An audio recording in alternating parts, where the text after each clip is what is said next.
I've been making a lot of videos of my ceiling fan lately. I hope you guys like it. I'm trying to be like P226 Nut. Trying to compete with his ceiling fan videos. Whose ceiling fan do you like better? Mine or his? My ceiling fan is all white, which means it's a racist ceiling fan, if you can't tell. I wanted to do a quick video response to escaped mental. I like to call him escaped dental floss, but his name is escaped mental Mike. He did a video on inclusivity, which is kind of, it's like a trigger word for tolerance, right? Inclusivity and tolerance are the same thing. And like everything else, all these hot button issues, it's like a dichotomy, right? Like you have something way on the side, and then you have something way on the other side, and it's like, where do we meet? Do we go somewhere in the middle? Do we go more toward this side? Do we go more toward that side? Which way do we go in this whole thing? So the inclusivity thing. So if you want to be way on the one side of the spectrum, you got people who say, if you're not exactly like me, if you don't have the exact same values and morals that I have, then I want nothing to do with you. And these are the kinds of people who stare out their window all day and they look for people to be violating HOA guidelines or constantly calling the cops, constantly calling the HOA on other people. They let their grass grow up 2 weeks in a row without mowing it. That's wrong. I'm gonna they're just looking for reasons to exclude people, to say that I'm better than you. I mow my lawn every week. You don't mow your lawn every week? Then I'm gonna call the HOA on you. I keep my volume and my music to below 3 on the stereo, but you're blasting yours at a 6, so I'm gonna call the cops on you because you're invading my privacy and blah blah blah. You don't have the same value system that I have. So that's kind of like one extreme, right? Of people that just have no tolerance for anybody outside of their own little group and outside of their own value system. And then you have the complete other extreme, that people that just include everybody and everything and like, it's fine, You go the other extreme way. You got a next door neighbor who hasn't cut his lawn in 6 months and it's growing. It's like growing out like 3 feet long, and there's freaking beehives on the side of his house, and it's like totally bringing down property values in your neighborhood, and the bees are coming over to your property, and he's always blasting his music at a 10. He's having parties, and people are drunk and getting passing out in your front lawn and all this shit, and you're still like, it's fine, live and let live. That's what I say. So you have the extreme conservative on one side, and you have the extreme liberal on the other side. And everybody's going to have their own spot on that spectrum. Everybody is in a different spot of tolerance and inclusion. Everybody. You have people that are so anti-gay that they are just like, if they found out somebody in their church or in their school or whatever was gay, they would I'm gonna get that guy kicked out. A gay school teacher in my kid's school, he'll probably molest him, and he calls the cops and he's all freaking out about it. There's no trust when you're that far to that extreme, and then you're so far to the other extreme. Sometimes it's just like, you don't stand for anything, at all. So there's a happy medium, there's got to be a happy medium somewhere in the middle. There's got to be a balance where, it's like, I'll tolerate this much, but I won't tolerate anymore. Just like the story that I told about that pastor in the church who's like, they did not want to be exclusive. They did not want to not include that guy who was a cross-dresser, and so they included him, but they said, you can come this far, but you cannot come any further. You cannot use the women's restroom. You have to respect that. This is where we draw the line. And the guy did not respect that. He ended up using the women's restroom, and they said, hit the bricks, pal. hold on. Somebody just thanked me for something. You're welcome. So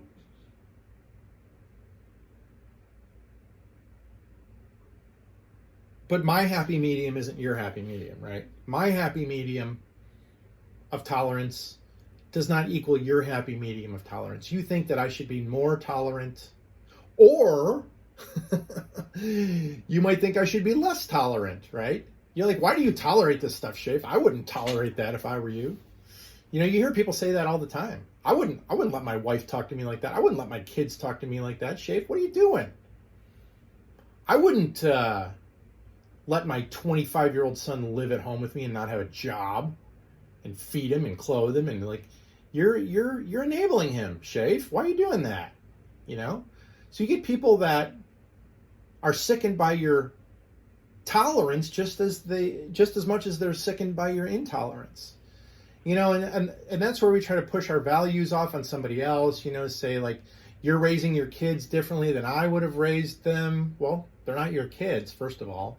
But, you know, secondly, if your kids are so crazy because you're raising them wrong, then I just need to keep my kids away from your kids because your kids are a bad influence on my kids or whatever. It's like, I have the right to keep my kids away from your kids if I think your kids are a bad influence. I have the right to pull my son or my daughter or whoever out of school because I don't like that school's policies on this or that or whatever.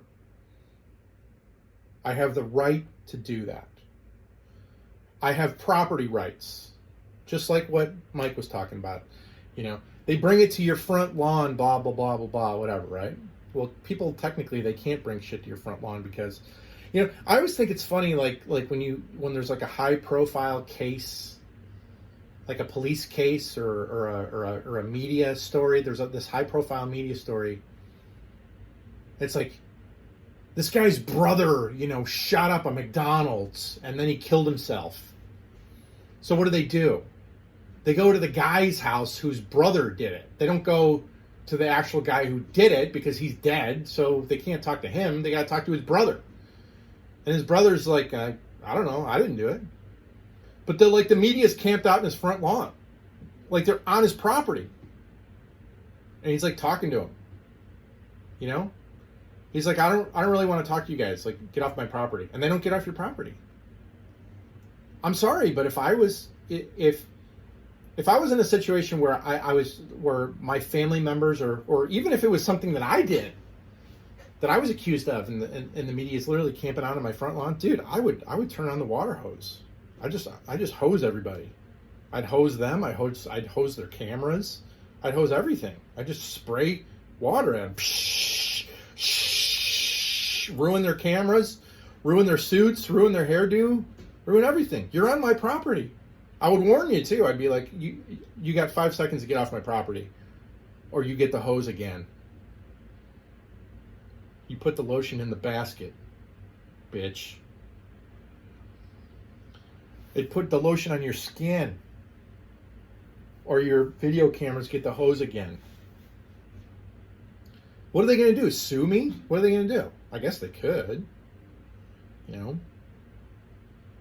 But they're going to have it on film right there where I said, please get off my property. And then they didn't get off my property. And I said, you're on my property. I'm going to spray you and your video cameras with a hose if you don't get off my property. And they're like, oh, just answer this question, Chief. They're like ignoring me or whatever.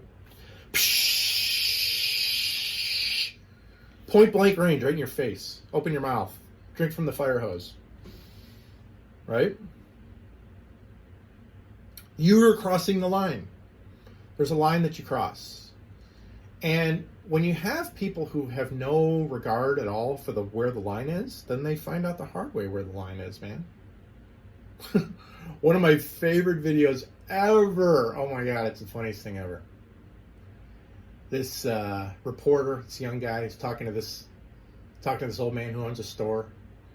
And he's like, the old man repeatedly warns him, I'm gonna belt you in the face. I'm gonna belt you, boy. I'm gonna belt you in the face. And then he's like, leave me alone. Then the old guy starts to walk into his store, and then the reporter follows him in the store. And the old man turns around, boom, punches him right in the mouth, falls down. Don't you dare walk into my business. I told you I was going to belt you. I mean, it's like people don't respect the line. People don't respect the line. There's a line. You know, you have liberty, you have freedom to do what you want, say what you want, to a certain point. And then you cross the line. There's a point where you cross the line, right? You can be an idiot all you want. You can say anything you want. You can do anything you want within reason. You can be whoever you want to be. But if you decide to come into my house uninvited, now you're in my territory.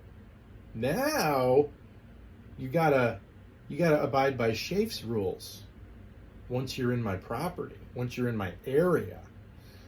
And if I tell you you are an unwanted guest in my house, and I pull out my Glock 17 and I aim it right at your head, and I say, if you do not leave within a certain number, I'm going to give you enough time to gather your things and leave, and you do not do that, and I am physically threatened by you, I will empty a magazine into your face. And I will be justified in doing so. So that's where it is, you know? And for the most part, the Supreme Court has held up rights like that. Like, you know, you can do what you want to do, just don't do it in my backyard. Don't do it in my front yard. Don't do it here. Don't do it there. And then you have businesses and churches and schools that say, well, this is the way we want to do it. And if you don't like it, then just quit your job and go to another job, or leave this school and go to another school, leave this church, go to another church. And then you are free to leave those places and go elsewhere. You are free to do that. You are free to do that.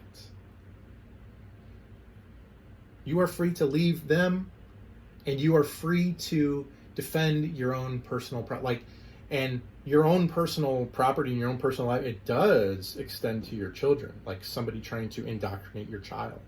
That is 100% within your rights to defend that. You send your kids to school, and the school teachers are telling them, filling their heads with nonsense that has nothing to do with education. It's only political nonsense. You know, making your kids sing a song about Barack Obama or something like that. It's nonsense. I remember there was something in the news about this right-wing lady was having her students, you know, preaching to her students about how Trump is right and Trump needs to be the next president. I usually vote Republican, and I was against that because you cannot indoctrinate children. It doesn't matter if you agree with the indoctrination or not. As a Christian, I believe that you should not have prayer in schools. You shouldn't force non-religious kids to pray at the beginning of the day. Why would you do that? Force them to pray to a God that they don't believe in? It's insane. This isn't a theocracy. This isn't Iraq. This isn't Iran. This isn't Afghanistan. This isn't Pakistan. This isn't Jordan. This isn't Syria. We don't live in a theocracy here. You can't force people to engage in a religion. It's like throw them in jail because they didn't pray 5 times a day, or they missed the mosque time at 12:30 or whatever it was. This is not a theocracy that we live in. This is America. You are free to participate or not participate in any type of political or religious belief that you want, and you're free to have your own thoughts, but those are thoughts. Those are thoughts. Those are not actions. You're free to speak too. For the most part, you're free to speak, but there's limitations on your free speech. You know, the First Amendment goes only so far.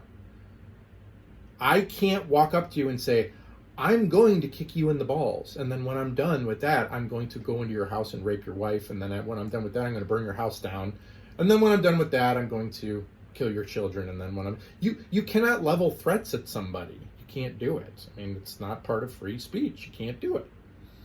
I mean, you can do it, but it's an arrestable offense, rather. It's an arrestable offense, is to threaten somebody. Just like you can't walk into a crowded movie theater and go, fire, fire, fire, everybody get out, fire, when there is no fire.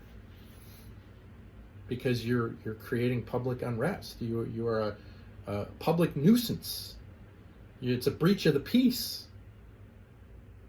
You're using your speech to disrupt the peace. Can't do it. So even freedom has its limitations. So anybody who says, on the right or the left, like you have a right-wing guy, I think we should have prayer in schools, I think we should force everybody to pray. No. Then you have a far left-wing guy, I think we need to have transvestites come into schools and read to school children. No. Sorry. No. No.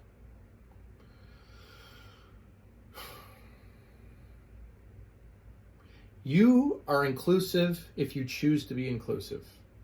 If you choose to be inclusive, you can include anybody you want. You can't force other people to be inclusive.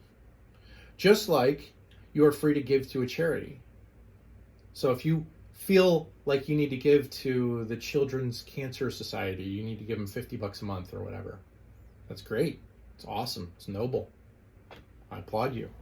But if I put a gun to your head and I say you have to donate $50 to American Cancer Society, then that is compelled. It's not volunteer anymore. Forcing me to do something I don't necessarily want to do. That's where you draw the line. We need to volunteer things, and we need to respect people's boundaries. It's as simple as that. All right, sorry, such a long video. Talk to you later.